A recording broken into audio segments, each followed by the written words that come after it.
Hindi pa man napapanood on TV, kaabang-abang ang magiging tapatan ng mga bida sa upcoming series na Cruz vs. Cruz. Mismong sila ay nagulat sa ipinakitang acting ng isa't isa. Makichika kay Lars Santiago.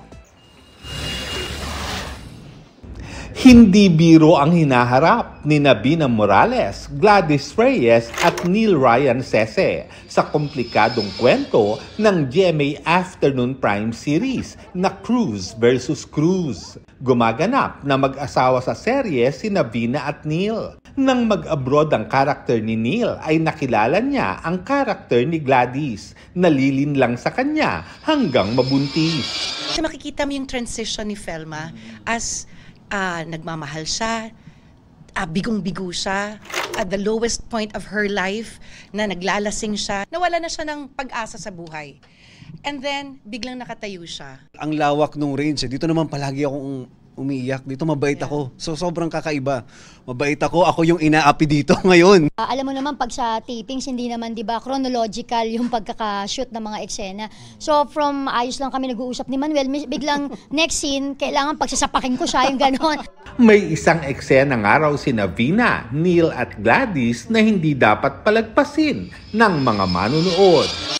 Ito yung unang pagkikita ni Felma, yung character ni Ate Vina, at ni Hazel ako, at syempre ni Manuel, di ba? So, yun na nga, isipin nyo anong mangyayari doon, di ba? Kaya yun pa lang po, dapat talaga abangan natin. At dahil nga sa galing ng tatlong artistang ito, sila raw mismo ay hindi mapigilan na mamangha sa acting ng bawat isa. Meron pang isang scene na nakalimutan yata ni Manuel, nakasama siya sa eksena, nanonood siya sa amin, di ba? So, inulit.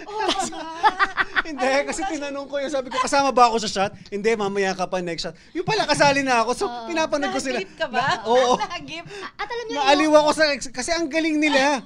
Nagpahayag din ng paghanga ang tatlong bida sa mga kasama nilang younger stars tulad ni na Christopher Martin, Lexi Gonzalez, Elijah Alejo at Caprice Cayetano. Sila pagdating sa set, alam na nila yung gagawin nila. So nakakatuwa dahil mga bata pa sila, ganun na silang magtrabaho.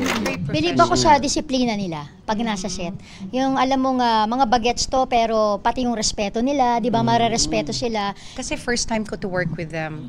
And napansin ko lang talaga na every time they come to the set, they're well prepared. Lars Santiago, updated sa showbiz happening.